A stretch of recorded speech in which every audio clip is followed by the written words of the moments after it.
नमस्कार आप सबको, मेरा प्यार भरा सबको नमस्कार। और जैसा कि आप सबको पता है कि बहुत दिनों बाद मैंने आज आप लोगों के बीच में एक मैसेज डाला था कि मैं फेसबुक लाइव के जरिए आप लोगों के बीच में मुखातिब होऊंगा। हाँ, लोकसभा चुनाव आ चुके हैं, तारीखों की सरगर्मियां बिल्कुल नजदीक आ चुकी है और आप भी चाहते हैं कि इस वक्त इस लोकसभा चुनाव में क्या कुछ होने वाला है। मुख्य रूप से आप सबके सामने है कि लोकसभा चुनाव में क्या क्या होगा, कौन सी पार्टियां लड़ रही है, क्या हो रहा है, देश की स्थिति में क्या चल रहा है। आप लोग जितने भी इस वक्त मेरे साथ लाइव जुड़े हैं उनसे मेरी गुजारिश है कि एक बार आप थोड़ा थोड़ा शेयर कर दे, ताकि जो हमारे साथ युवा जुड़ना चाहते हैं, जो लोग इस वक्त इस लाइव को देखना चाहते हैं, उन लोगों तक हमारी बात पहुंच जाए और वो अधिक से अधिक लोगों तक पहुंचेगी। जब 100-200 लोग एक साथ जुड़ जाए तो मुझे जो बात रखनी चाहिए वो बात शुरू करनी चाहिए, ताकि अधिक लोगों तक पहुंच सके। जितने भी मेरे साथ लोग जुड़े हुए हैं, पुराने मुझे जानते हैं, उन सबको मेरा प्यार भरा नमस्कार। और जो भी लोग मुझे नहीं जानते हैं उनको भी मेरा नमस्कार, क्योंकि अब आगे अगर टच में रहूंगा तो आई होप कि आप लोग मुझे जानेंगे, समझेंगे और आपसे बातचीत करने का मौका मिलेगा। लेकिन आज लोकसभा चुनाव और बहुत सारा सोशल मीडिया पर जो बातें फैली जा रही है, उन सब को लेकर के मैं आपके सामने अपनी बात रखने के लिए आया हूं। दरअसल लोग, आज का युवा किस स्थिति में जा चुका है, कहां जा चुका है, क्या सोच रहा है, और युवा क्या वाकई आज अपनी राह भटक रहा है, ऐसे तमाम सवालों के जवाब देने के लिए मैं आप लोगों के साथ जुड़ा हूं। Thank you Ramesh ji, thank you Dongar Singh जी, और थैंक यू आप सब लोगों का कि आप सोशल मीडिया के माध्यम से बहुत ज्यादा इस वक्त मेरे साथ जुड़ रहे हैं। उन सब लोगों को मेरा नमस्कार।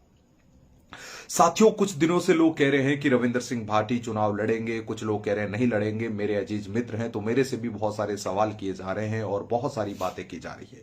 लेकिन आज मैं आपको कुछ सच्चाई बताना चाहता हूं, और यह सच्चाई उन लोगों को यह हजम होगी दरअसल जो इस सच्चाई को सहन करने की ताकत रखता है। अदरवाइज जो लोगों में सच्चाई सुनने की ताकत नहीं है वो यहां से छोड़ करके चले जाएंगे। बहुत सारे लोग हैं रविंद्र सिंह को लेकर के ये कह रहे हैं कि वो कैसे चुनाव लड़ सकते हैं। किसी ने कहा कि वो शिव का हक मार लेंगे, किसी ने कहा कि क्या हो रहा है। लेकिन मैं एक सवाल आप लोगों से पूछना चाहता हूं। दरअसल मैं आप लोगों को थोड़ा अतीत में लेकर जाना चाहता हूं। जब मैं पत्रकार था और यूनिवर्सिटी का चुनाव लड़ा, तब भी मैंने उस युवा का सपोर्ट किया था। जब वो विधानसभा का चुनाव लड़ रहे थे तब भी मैं पत्रकार था और तब भी मैंने कहा कि युवा आगे आने चाहिए, मैंने उनका सपोर्ट किया। और आज वो यहां पर लोकसभा का चुनाव लड़ रहे हैं, फिर भी मैं आपको कह रहा हूं मैं पत्रकार हूं और मैं उनका सपोर्ट कर रहा हूं। इसके पीछे 3-4 मोटी मोटी बातें हैं, मैं आपको बता देता हूं। रविंद्र सिंह भाटी कोई नेता नहीं, वो एक सोच है। वो डेमोक्रेटी में एक यूथ के लिए सोच है। और उनकी लोकप्रियता का खाका पहले मैं आपको बता देना चाहता हूं कि रविंद्र सिंह भाटी कोई साधारण आदमी नहीं है। आपको पता है कि बड़े बड़े नेताओं की रैलियों में भीड़ को गाड़ियों से सरकारी मशीनरी के जरिए बुलाया जाता है, लेकिन ये 26-27 साल के उस नौजवान के लिए जिस तरीके से भीड़ इकट्ठी हो रही है, आपको पता है। जो युवा दिन भर फेसबुक पर एक दूसरे को गालियां देने के लिए, पत्रकारों को गालियां देने के लिए, नेताओं को गालियां देने के लिए लगे रहते हैं, उनसे पूछना चाहता हूं कि आप कल अपने घर पर कोई छोटा सा प्रोग्राम ऑर्गेनाइज करना या किसी के वहां पर 4 लोगों को ले जाकर के बैठाइए। आपकी हिम्मत नहीं, आपकी हैसियत नहीं है। आप लोग किसी को गाली दिखाना, नीचा दिखाना, किसी को क्रिटिसाइज करना, दूसरे के अंदर कमी ढूंढना, ये बहुत आसान है। लेकिन आपको ये समझने की जरूरत है, पार्टियां कोई भी हो, मैं ये बताना चाहता हूं रविंद्र सिंह भाटी के लिए। आज मैं इस समय मध्य प्रदेश में हूं और मुझे अनेकों बार लोग चर्चा करते हुए, यूथ जो स्पेसिफिक है वो ये चर्चा कर रही है कि रविंद्र सिंह भाटी यार वो इतना अच्छा ताकतवर नेता है जिसकी तारीफ हो रही है, कि जिसका कोई गॉडफादर नहीं है, जिसका कोई आसपास का आदमी और पॉलिटिक्स में नहीं है, और वो विधानसभा का चुनाव जीत जाता है, विधायक बन जाता है। ये सारी चीजें मैं आज आपको बता रहा हूं कि ये समझने की जरूरत है। आज बाड़मेर, जैसलमेर और बालोतरा की जनता से कहना चाहता हूं कि राजनेता आप बिल्कुल देखते हैं, नेता आपके आसपास रहेंगे, लेकिन आप अपना नेता चुनोगे तभी आपका भला होगा। आपके साथ का भाई चुनोगे तभी आपका भला होगा। आजकल राजनीतिक पार्टियों की स्थिति आप देख रहे हैं, आया राम गया राम, इधर से लाएगा इधर से डालेगा। लेकिन जब युवा की बात आती है, जब यूथ की बात आती है, तो सब लोग डर जाते हैं, सब लोग घबरा जाते हैं। सबको पता है कि युवा हमारा हक छीन लेंगे।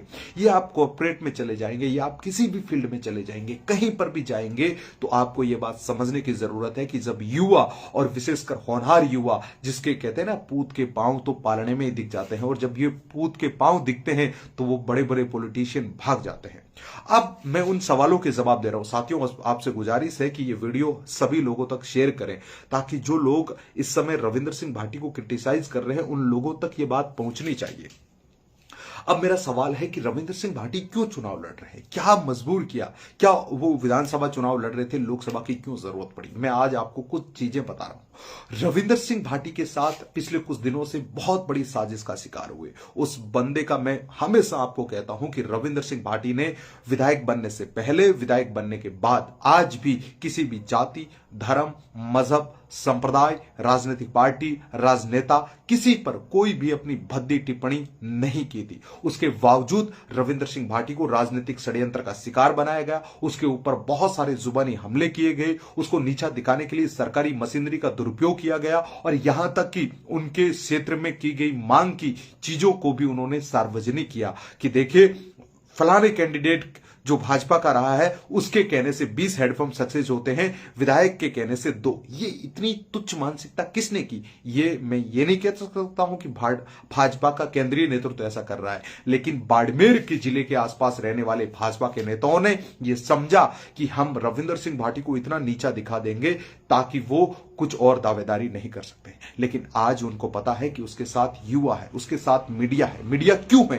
क्योंकि ऐसा नेता जिसके चुमक की तरह अगर जनता चिपक जाती है तो मीडिया को जरूरत है। मैं कहता हूं कि रविंद्र सिंह भाटी अगर क्षेत्र का दौरा नहीं करेंगे तो सैकड़ों मीडिया के लोग बेरोजगार हो जाएंगे, क्योंकि वो उनके साथ रहते हैं, वो उनकी बातों को सुनते हैं, उसको समझते हैं, उसको जानते हैं, जज्बाती है। वो युवा बहुत कुछ चाहता है, और यही कारण है कि बाड़मेर के लोग जलते थे। विधायकों को पता है कि अगर इसको भाजपा में शामिल कर लिया गया तो ये आने वाले समय में प्रदेश का एक बड़ा और मारवाड़ का विशेषकर कद्दावर नेता बन जाएगा, और यही उन लोगों को हजम नहीं हो रही है। क्योंकि मैं एक जर्नलिस्ट हूं इसलिए मैं बोल सकता हूं, रविंद्र सिंह भाटी एक राजनेता है इसलिए नहीं बोल सकते। उनकी जुबान पर हो सकता है बहुत सारी चीजें हैं लेकिन वो नहीं बोल सकते हैं। लेकिन मैं आज आप लोगों को कह रहा हूं कि किसी और ने मजबूर नहीं किया, बाड़मेर के भाजपाओं के नेताओं ने मजबूर किया था कि रविंद्र सिंह भाटी चुनाव लड़े। और मैं आज आपको बता देता हूं कि जो लोग कह रहे हैं ना इनको भीड़ इनपुट करनी पड़ रही है, लोगों को कह के भीड़ बुलाई जा रही है, लेकिन रविंद्र सिंह भाटी को किसी से कहने की जरूरत नहीं है। आज सिवाना में आप देखिएगा, बाड़मेर में देखिए, मोहनगढ़ जहां सुदूर पश्चिमी राजस्थान के दूर दूर तक लोग नहीं है, वहां रविंद्र सिंह भाटी को देखने के लिए लोग पहुंचे हैं।